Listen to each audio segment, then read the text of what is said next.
A few weeks ago, the story of long-running sexual abuse by Cardinal McCarrick of Washington, D.C. broke in the Catholic media. The story has since taken on a life of its own, despite the downplaying of the gravity of the situation by the mainstream Catholic media, by which I mean outlets like EWTN, Catholic Register, and the National Catholic Distorter.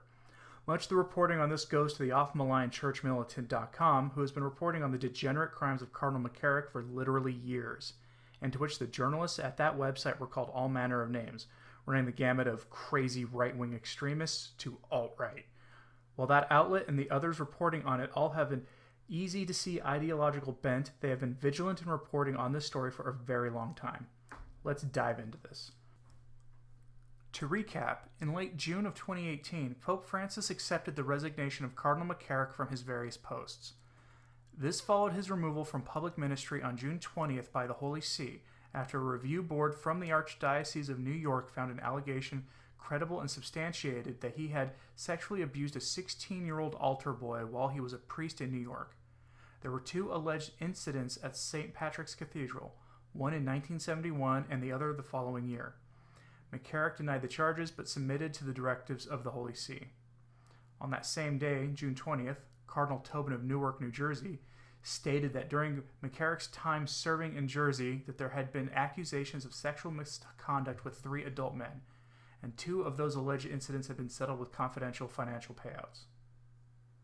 The story exploded in late July when a New Jersey man alleged that McCarrick had sexually abused him for a period of 20 years, including McCarrick exposing himself to the man when he was 11 and physically abusing him beginning at the age of 13. On July 16th, the New York Times published a front-page story describing McCarrick's abuse of adult seminarians, which is where the hashtag CatholicMeToo name was born.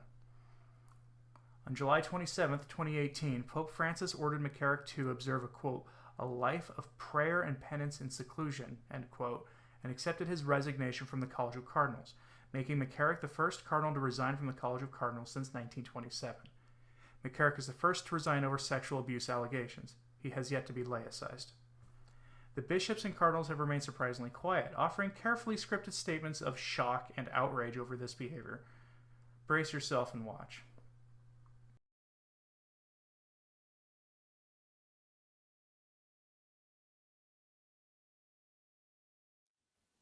The only thing I can tell you about McCarrick is I was shocked, overwhelmed.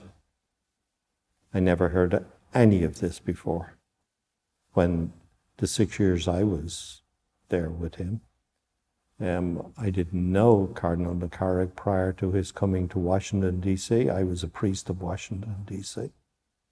I worked in the Chancery in Washington, and never, no indication, none whatsoever. Nobody ever talked to me about that. And I was involved, heavily involved in Washington, in the whole, from 2000 on, in the sex abuse. So, I really don't have any knowledge or anything to add about more than that. Color me skeptical. Frankly, I don't believe Farrell or the other cardinals and bishops who deny having knowledge of McCarrick's behavior.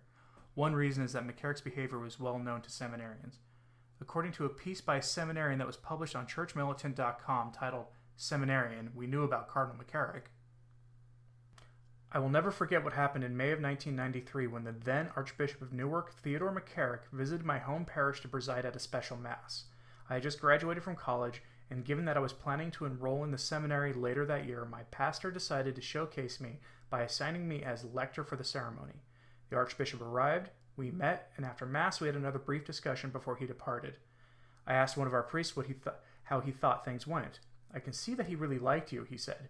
"In fact, I'll bet you'll be getting a call this summer to visit his shore house, and I'll even bet that you're the seminarian who winds up getting to sleep with the Archbishop." Thankfully, I never got a call that summer, but after entering the seminary in September, I quickly began to learn the ugly truth going on behind the scenes in the Archdiocese. Archbishop McCarrick really did have a shore house.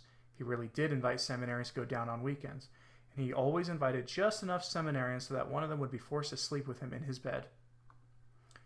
Over time, I came to learn that similar shenanigans were taking place within the walls of the seminary. In fact, Immaculate Conception was derided in other dioceses and given a pejorative moniker, the Pink Palace. Even the key positions at the Archdiocesan Chancery were filled by homosexual clergy who were part of the church's so-called gay mafia. One memory that particularly stands out is that of a seminarian who was sexually assaulted. The perpetrator was another seminarian, one involved in a homosexual relationship with an auxiliary bishop. The auxiliary bishop intervened to save his lover and convinced Archbishop McCarrick to give the seminarian another chance. So instead of being expelled, the seminarian was assigned to another seminary in order to finish his studies. In 1996, he returned to Newark and was ordained to the priesthood by McCarrick. It was the single greatest travesty I witnessed during my time as a seminarian.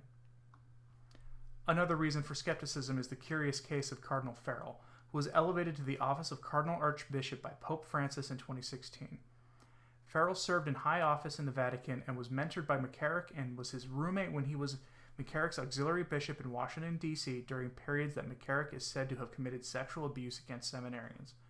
Curiously, as an auxiliary bishop, he even had the design of his coat of arms pay tribute to McCarrick's coat of arms. Rod Dreher, noted apostate, reports on this in the American Conservative. Catholic bishops traditionally have a coat of arms designed for themselves. According to the Catholic Scouting site in Dallas, which posted this when Farrell was moved from an auxiliary role in the Archdiocese of Washington to run the Diocese of Dallas, here's the explanation of the symbolism of Farrell's coat of arms. The jargon here is terminology specific to heraldry. The lion rampant honors Theodore Cardinal McCarrick, Archbishop Emeritus of Washington, and the Irish sept of O'Farrell. In the upper portion of the shield, gold, yellow, and the lion, red, are derived from the arms of Cardinal McCarrick, whom Bishop Farrell assisted as Auxiliary Bishop of Washington.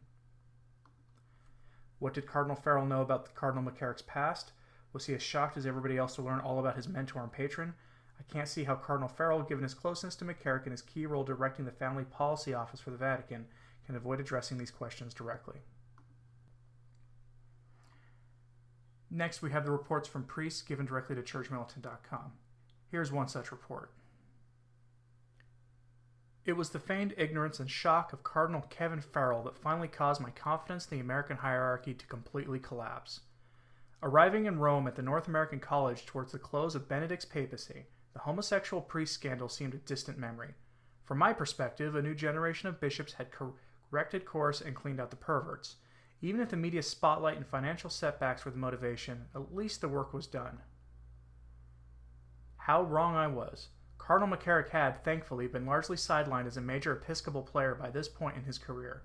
However, that did not halt his old predatory practices. The Uncle Ted moniker was something many of the seminarians knew and about which they spoke in quiet. Additionally, the Cardinal was known to seek out certain seminarians who became his favorites and whom he took out for exquisite dinners.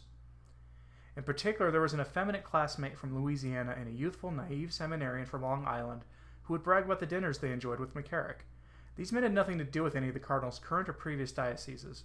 They were simply chosen by him as if from a lineup. In contrast, when he would take his own Washington, D.C. seminarians out as a group, he would frequent budget pizza parlors. When I arrived back in my diocese for ordination, priests spoke about the notorious reputation of Cardinal McCarrick. Like me, these were not members of the hierarchy. They were not friends with the Cardinal. They did not have any particularly lofty connections. Yet they knew. In one after another official statement, bishops are treating their priests and the laity as imbeciles who have no ability to see through yet another charade. They want us to believe that it is a sudden realization and pang of conscience that has caused them to re-examine the Dallas Charter to include bishops, when this has been a constant request from their subjects for 16 years. No, just as they were forced to act in 2002 due to media pressure and impending financial ruin, the same tired plot is playing out in 2018. They want us to believe that they knew nothing about Cardinal McCarrick's misdeeds and are as surprised as anyone about these revelations. No, if lowly seminarians and many ordinary parish priests knew his reputation, then so did they. Probably every one of them. At the very least, we are getting bold-faced lies from Cardinals Farrell, Tobin, and Wuerl. I remember a conference at the seminary after Pope Francis was elected. The American Cardinals spoke of their experience in the conclave. One said that he was unsure where he should cast his vote, but that a retired American Cardinal told me Bergoglio. This was a clear reference to McCarrick.